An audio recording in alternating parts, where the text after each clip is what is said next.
देश की सुरक्षा एजेंसीज ने एक बहुत बड़ा टेरर प्लॉट फेल कर दिया है। दिल्ली पुलिस की स्पेशल सेल ने एक ऐसे टेरर मॉडल का पर्दाफाश किया है जिसके तार पाकिस्तान की इंटेलिजेंस एजेंसी ISI और फ्यूजिटिव गैंगस्टर दाऊद इब्राहिम के नेटवर्क से जुड़े होने का शक है। इस ऑपरेशन में 9 सस्पेक्टेड ऑपरेटिव्स को गिरफ्तार किया गया है और दिल्ली और मुंबई जैसे बड़े शहरों को टारगेट करने वाली एक डेंजरस साजिश को नाकाम कर दिया गया है। मैं हूं रिताना मित्तल और आप देख रहे हैं वन इंडिया हिंदी। आइए जानते हैं पूरे मामले को। सैटरडे 30 मई को दिल्ली पुलिस स्पेशल सेल ने इंटेलिजेंस बेस्ड ऑपरेशन के बाद 9 सस्पेक्ट्स को अरेस्ट किया। पुलिस ऑफिशियल्स के मुताबिक ये मॉड्यूल काफी टाइम से सर्विलेंस में था और एजेंसीज इसकी एक्टिविटीज को क्लोजली मॉनिटर कर रही थी। स्पेशल सेल के special commissioner of police Anil Shukla ने कंफर्म किया कि अक्यूज्ड एक बड़े नेटवर्क का हिस्सा थे जिसका कनेक्शन दाऊद इब्राहिम के अंडरवर्ल्ड सिंडिकेट और पाकिस्तान की ISI से जोड़ा जा रहा है। ऑफिशियल्स के मुताबिक इनका टारगेट सिर्फ एक सिटी नहीं था बल्कि दिल्ली और मुंबई दोनों में बड़े टेरर अटैक्स करने की प्लानिंग चल रही थी। ये सिर्फ एक वार्निंग नहीं थी, एजेंसीज के हिसाब से ये एक एक्टिव और एमिनेंट टेरर थ्रेट था। अब सवाल ये है कि इनका टारगेट क्या था। पुलिस के मुताबिक मुंबई में रेलवे स्टेशन, पब्लिक पार्क्स और ब्रिजेस को निशाना बनाने की प्लानिंग थी।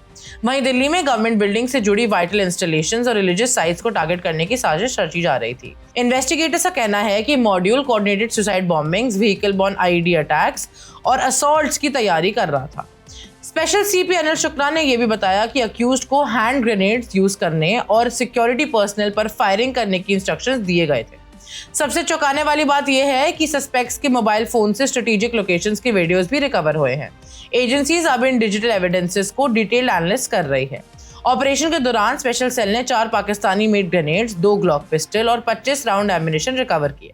पुलिस ने कंफर्म किया है कि रिकवर्ड ग्रेनेड्स और एम्युनिशन पाकिस्तान ओरिजिन के हैं। सोचिए, पाकिस्तान में बनने वाले वेपन्स इंडिया के अंदर रिकवर हुए और वो भी उन लोगों के पास जो एलिजिडली पाकिस्तानी हैंडलर्स के डायरेक्शन में काम कर रहे थे। फिलहाल फॉरेंसिक टीम्स और इंटेलिजेंस एजेंसीज रिकवर्ड वेपन्स और एक्सप्लोजिव की टेक्निकल इन्वेस्टिगेशन कर रही है।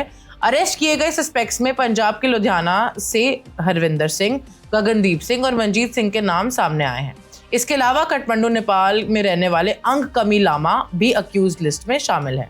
सभी 9 अक्यूज को सैटरडे को पटियाला हाउस कोर्ट में प्रोड्यूस किया गया। इन्वेस्टिगेटर्स के मुताबिक अक्यूज के लिंक्स दिल्ली, मुंबई और पंजाब तक फैले हुए हैं।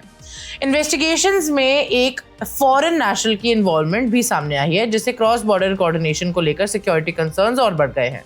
दिल्ली पुलिस ने अभी सभी अक्यूज्ड की आइडेंटिटीज पब्लिक नहीं की है क्योंकि इन्वेस्टिगेशन अभी भी ऑनगोइंग है। ये ऑपरेशन एक आइसोलेटेड इंसिडेंट नहीं माना जा रहा। इसे ठीक 1 महीने पहले इंडियन एजेंसीज को डी कंपनी नेटवर्क के खिलाफ एक और बड़ी सक्सेस मिली थी जब दाऊद इब्राहिम के क्लोज एसोसिएट मोहम्मद सलीम डोला को टर्की से इंडिया लाया गया था। सिक्योरिटी एक्सपर्ट्स इस पूरे केस को ISI और अंडरवर्ल्ड के डेंजरस नेक्सस का एग्जाम्पल बता रहे हैं। एजेंसीज का मानना है कि पाकिस्तान बेस्ड टेरर इंफ्रास्ट्रक्चर एक बार फिर एक्टिवेट किया जा रहा है और स्लीपर सेल्स, हवाला फंडिंग और लोकल रिक्रूटमेंट नेटवर्क्स को दोबारा बिल्ड किया जा रहा है।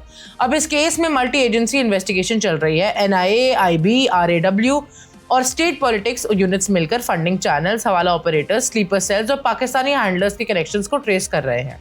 दिल्ली पुलिस स्पेशल सेल अब cross border funding links, overseas handlers और रिकवर्ड वेपन्स के सोर्स नेटवर्क की गहराई से इन्वेस्टिगेशन कर रही है। ऑफिशियल्स का कहना है कि और भी अरेस्ट हो सकते हैं और इंटेरोगेशन से कई नए खुलासे सामने आएंगे। फिलहाल एक बात साफ है, इंडिया की कैपिटल दिल्ली और फाइनेंशियल कैपिटल मुंबई को टारगेट करने वाली एक सोफिस्टिकेटेड टेरर कॉन्स्पिरेसी को वक्त रहते फेल कर दिया गया है। 9 सस्पेक्ट्स कस्टडी में है, एजेंसी हाई अलर्ट पर है और पूरे देश की सिक्योरिटी एजेंसीज इस इन्वेस्टिगेशन को क्लोजली मॉनिटर कर रही है। Subscribe to One India and never miss an update. Download the One India app now.